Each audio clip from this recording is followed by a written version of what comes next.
She was treatment? begging for help. What did you observe about Lindsay? She reached out to me in November and told me that she felt unwell. Did she describe any symptoms for you? She did. Tell the jurors what she said. She felt, mostly she had insomnia. She was losing her appetite. She was very anxious and sad. Did she tell you that she had consumed a weed gummy before going to the ER that day? She did not. Okay. And in your experience as a nurse, is that sometimes a reaction to THC or CBD or some sort of weed that somebody might have a faster heartbeat? Aware that Lindsay told one of the therapists that she wasn't close with you as in-laws? And that I didn't know that, no. That she said she doesn't generally allow the in-laws to watch her children? I did watch the kids. Okay, but are you aware that she told the therapist that? No. I just deep down inside of me feel that I've developed a benzo dependence after just 2 weeks of using it, and I feel like no one is hearing that and addressing it, and we keep throwing different meds in the mix that aren't really addressing the real issue. Do you recall that message? It sounds familiar. Active member in the Catholic Church? Yes. So you're aware that murder is considered a mortal sin? Susan Clancy, SUSAN-CLANCY. Situate. Yes. Correct.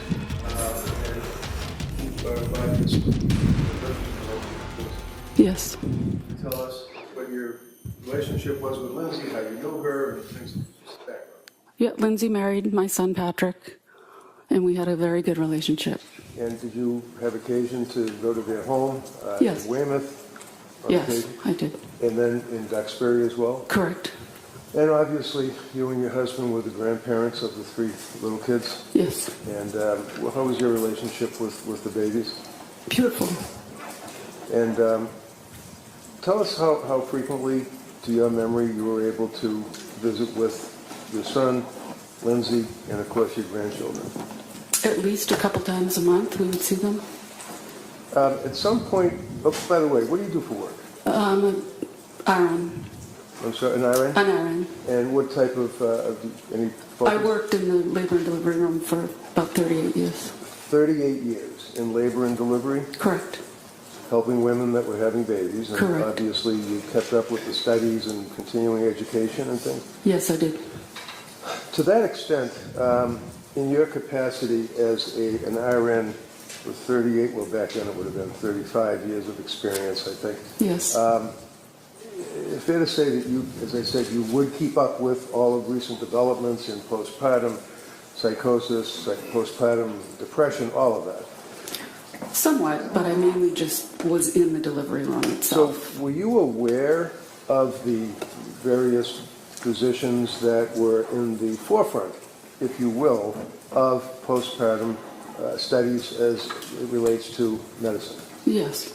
And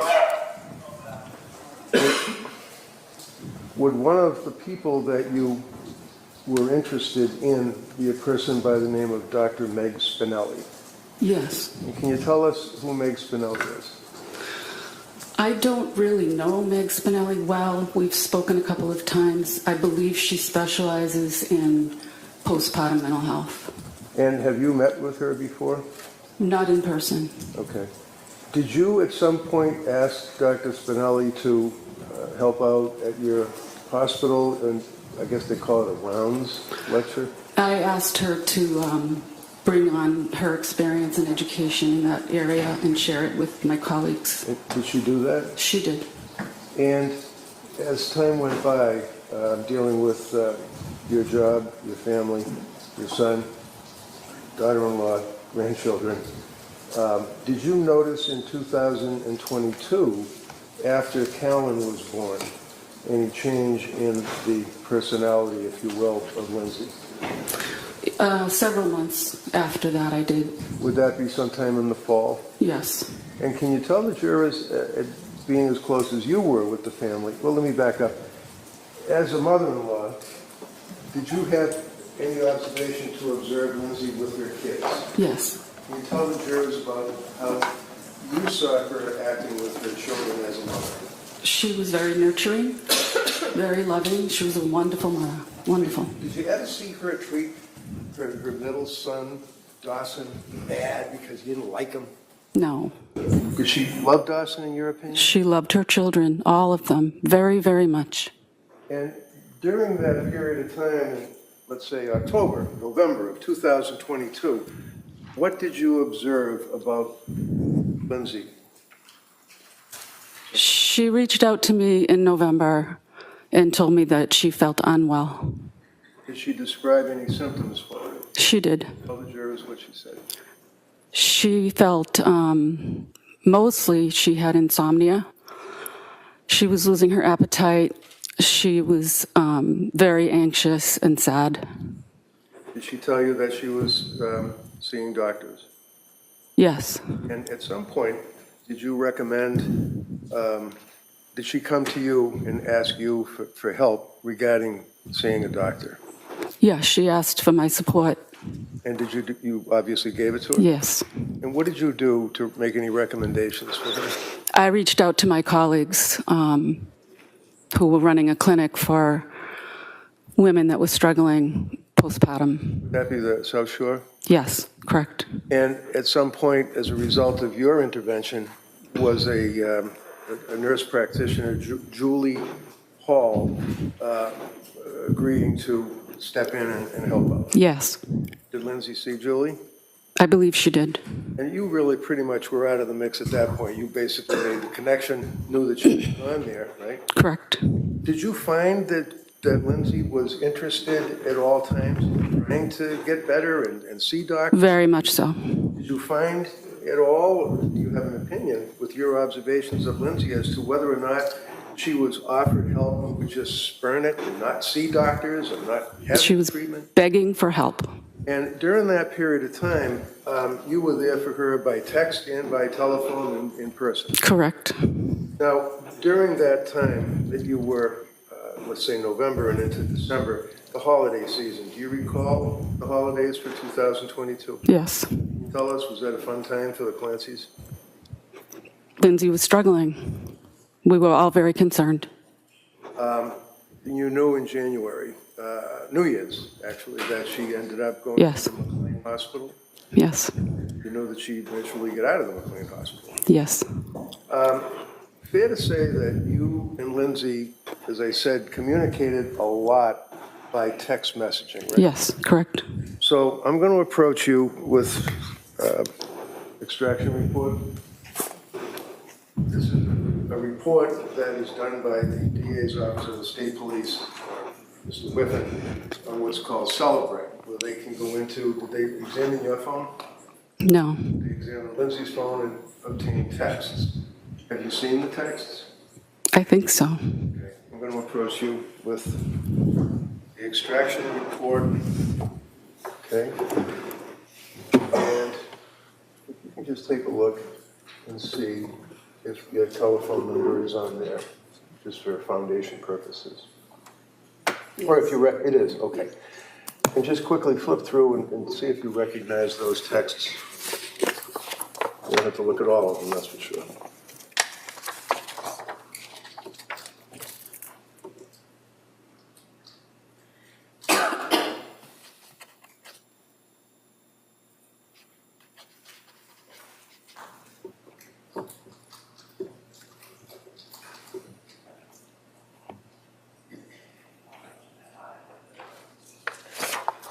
They appear to be texts between you and Lindsay? Mm-hmm. Okay.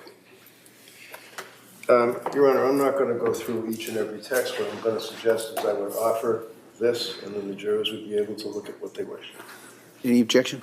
Your Honor, Kamal just makes the same objection previously made about cumulative. All right, over the Kamal's objection, that may be admitted. Thank you.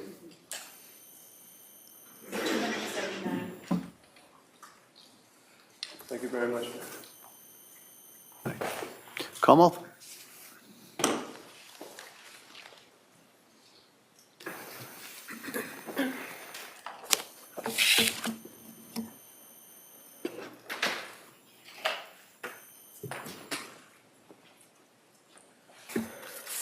Good morning. Good morning.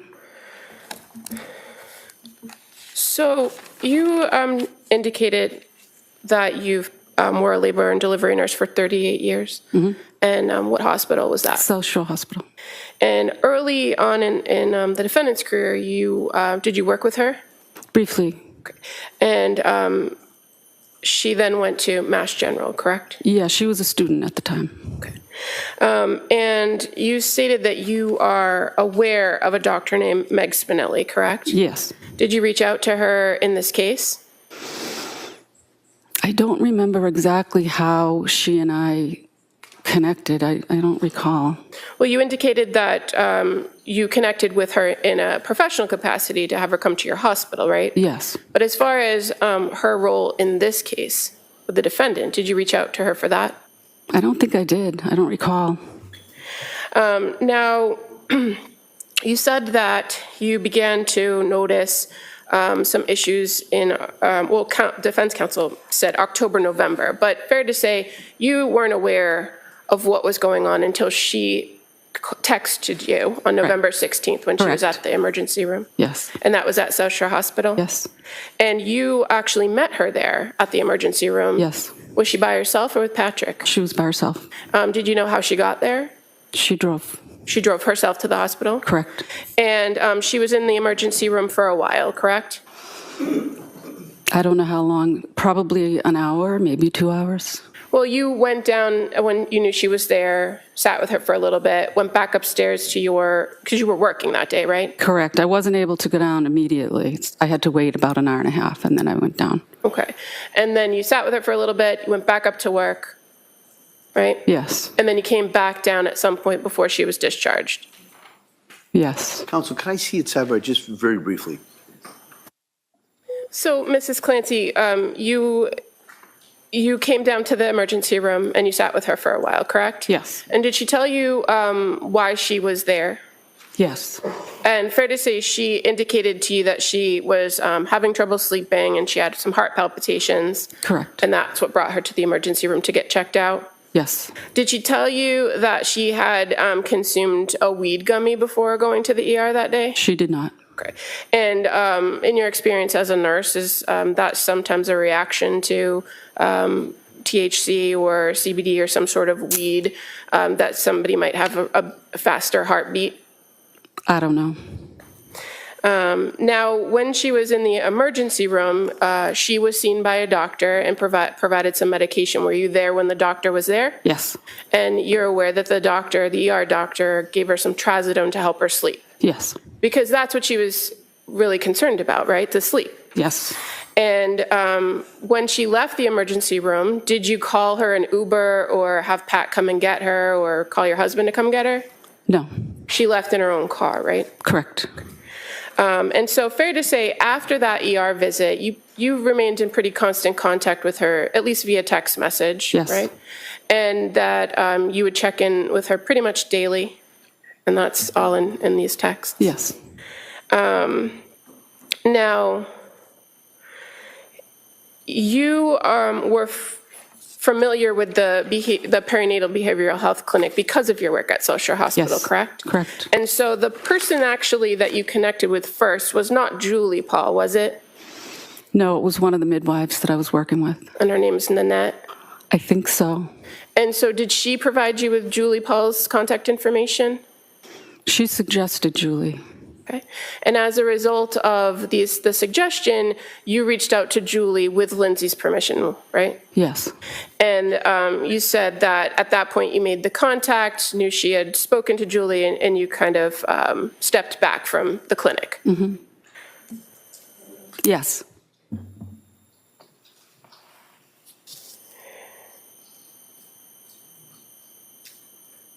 You're aware Julie Paul is one of the only prescribers that the defendant encountered that's not personally named in a civil lawsuit that's pending, don't you?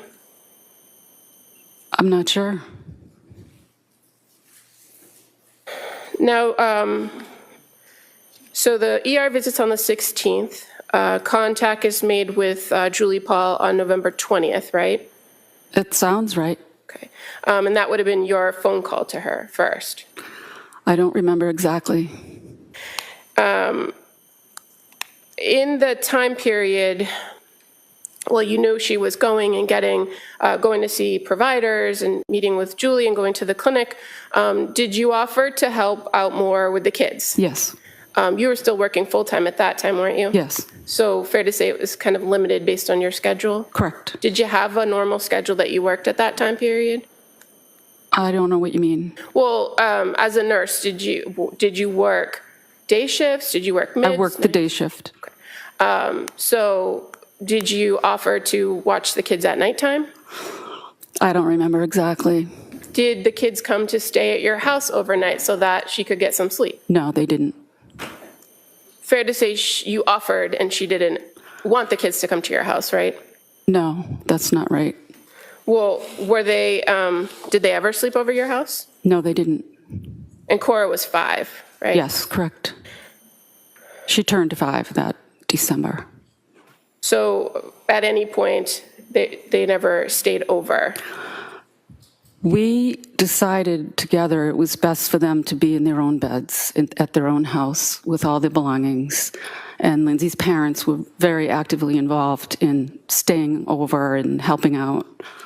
So it was the best decision that they stay home in their own beds. So prior to the November of 2022, did you and your husband ever come and stay over the night so that Patrick and Lindsay could go off? We never did stay at their house. And as far as kind of watching the kids or taking the kids outside of the house during the daytime, did you often take Cora on kind of day trips out to lunch? Yeah, we used to go to lunch together. How about Dawson? Did you take him one-on-one out to? Not as much. He was younger. And how about Callan? Did you ever take him out of the house without Lindsay? No. And are you aware that Lindsay told one of the therapists that she wasn't close with you as in-laws? And that I didn't know that, no. That she said she doesn't generally allow the in-laws to watch her children? I did watch the kids. Okay, but are you aware that she told the therapist that? No. Are you aware she told the therapist that she didn't have any particular reason why and that they don't bug me about it either? I didn't know any of that. Now, Lindsay, the defendant, she communicated with you via text about her issues with sleep and the medication she was taking, right? Yes. And as far as the ER visit where the trazodone was prescribed, do you recall having a back and forth conversation with her about that it's okay to increase it if you weren't getting any relief? The doctor told her that, so I repeated that. Okay. And so you're aware that she was, in fact, increasing the dose? I did not know that.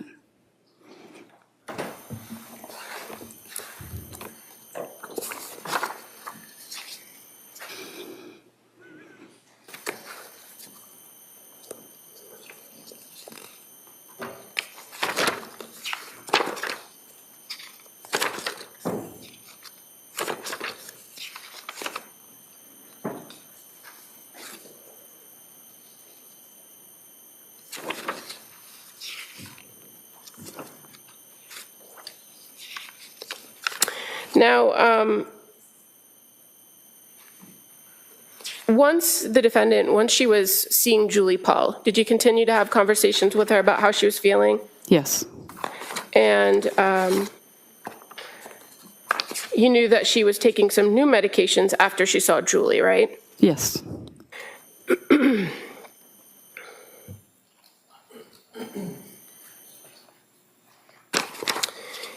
And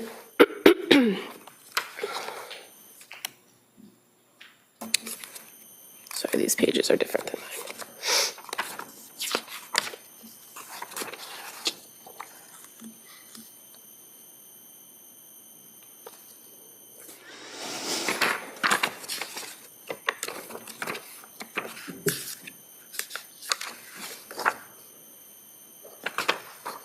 At some point, after being prescribed some medication, you recall that Lindsay told you that she thought she developed a benzo dependency, correct? I vaguely remember that. That would be on November 29th, where she says, I just deep down inside of me feel that I've developed a benzo dependence after just 2 weeks of using it, and I feel like no one is hearing that and addressing it, and we keep throwing different meds in the mix that aren't really addressing the real issue. Do you recall that message? It sounds familiar. And she asks you, or you respond, so hard, I don't know what to do, so should you not use it? And she responds, I guess not, but then I don't sleep, right? Do you recall that? I can't say for certain. It sounds right. Okay. I don't remember a lot of specifics.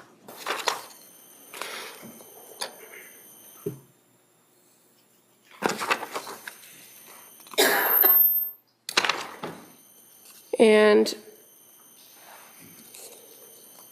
on November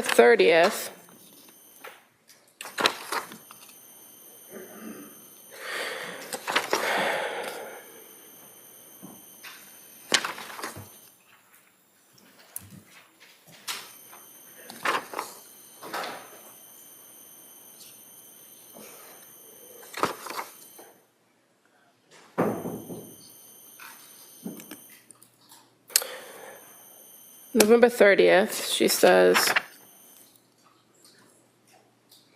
and I'm just gonna show on the screen here.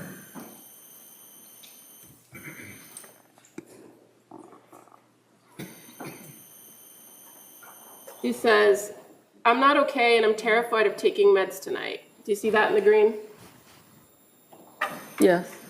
And then your response is, why are you scared? Why happens if you don't take them? What are you afraid of?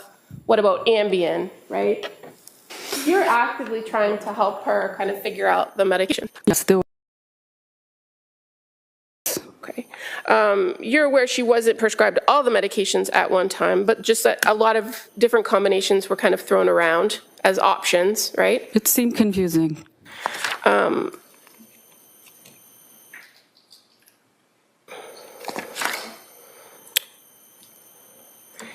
That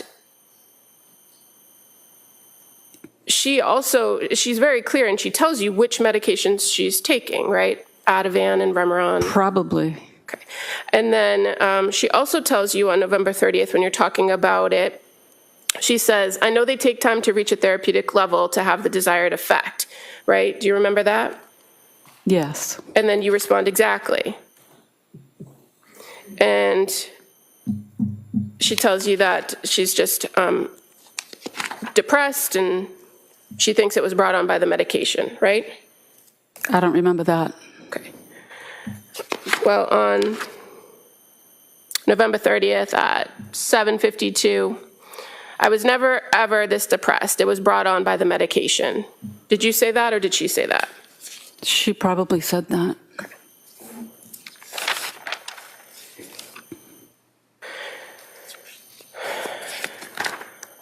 Now, you were asked about the holidays and Thanksgiving. You remember Thanksgiving? Where did you guys go for Thanksgiving?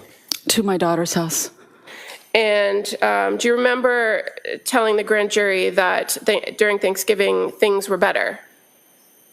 I don't recall.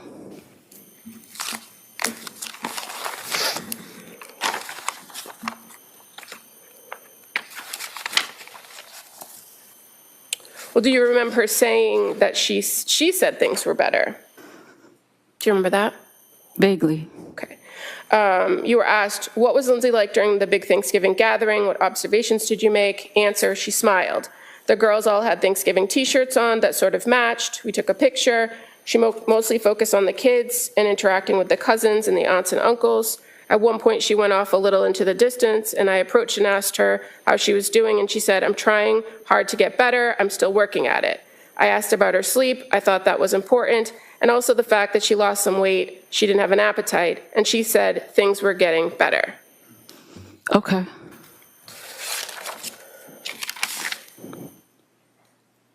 Now, during the holidays, you, in fact, took some time off of work so that you were around a little bit more, correct? Correct. And so when you were around a little bit more, did you spend all day, every day at their house? No. Fair to say you would come sometimes play with the kids, right? Yes, Do shopping for her. correct. And then you actually went on vacation. Yes, You and your husband went to Aruba. yes. How long were you in Aruba? 5 or 6 days, I think. And now moving towards Christmas, you had dinner with them at their house on the 23rd, right? I don't remember. Okay. Do you remember breakfast on Christmas Day? Yes, Was that at their house or someplace else? their house. Okay. And then what did you guys do after breakfast? We went to church. And fair to say you've previously testified that breakfast was great Yes, and that church was beautiful. yes, And in fact, the defendant, she told you that it was great and that she was glad she went to church that day on Christmas Day. yes, she did. And then after that, you're aware they went down to Connecticut to see her family. Right. Now, are you an active member in the Catholic Church? Yes, So you're aware that murder is considered a mortal sin? Yeah, Counsel, could I see you over here? All right, and what that means is you are not to consider it for any reason or any purpose, okay? All right, Counsel. So you were aware, Mrs. Clancy, about the stay at McLean Hospital from January 1st to January 5th, correct? yes, And did you come to the house to help with the kids during that time period? yes, And fair to say, when she came home on the 5th, there was a party for Cora on the 7th. yes. Did you go to the birthday party? No, Were you at the house much between January 7th and January 24th? I don't remember. Do you recall previously reporting that you hadn't been at the house? I don't remember.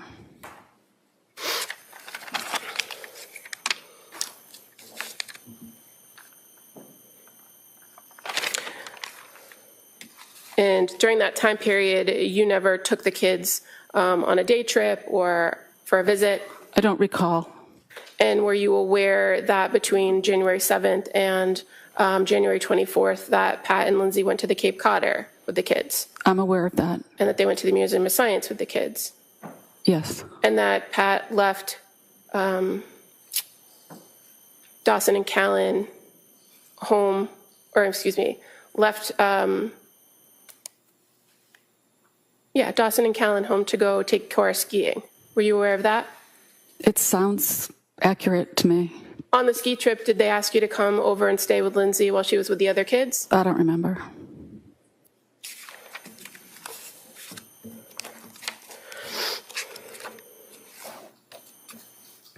And you were asked on direct examination about Lindsay going to see providers, and you said, I think she was begging for help, right? She was.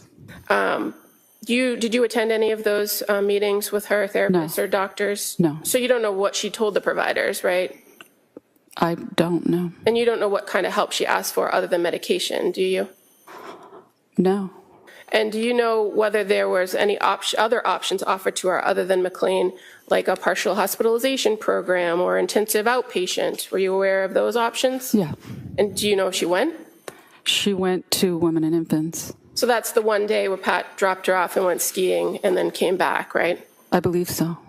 I have nothing further.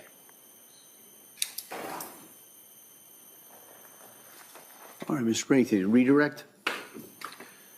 So she asked you about options that were available to Lindsay, correct? Yes, And you mentioned one of them was that she could go to the Women and Infants program in Rhode Island that specializes in perinatal and postpartum, right? yes, You know that she went there, right? correct. You know she was turned away because she was over-medicated, right? Yes, You also know that they gave her numbers to call suicide hotlines, right? yes, She called twice, not once, but twice, and again was turned away. Isn't that right? yes.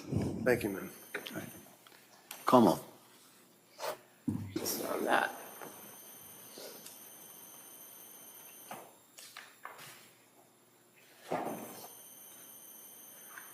So you're aware she was turned away because she told you she was turned away, right? I don't remember the details of that visit or that day. You didn't review the records, did you? No. So you're not aware that they actually deferred to Pat and Lindsay reporting over medication? I remember something being said that she wasn't a candidate for that program. That's what I recall being told by Patrick and Lindsay. Okay. And that's because everything she described was reported connected to medication and occurred well after what's considered the postpartum period, right? I don't know. Well, you're a labor and delivery nurse. You know the postpartum period could be up to a year, right? I've heard it could be longer. But generally, it's within the first 12 weeks that you start to see some symptoms. I don't know. But you're aware that she was sent from women and infants with actually several options, where it included inpatient treatment for medication management, a partial hospitalization program focused on general mental health, or continued outpatient management. That's what she was sent away with. Okay.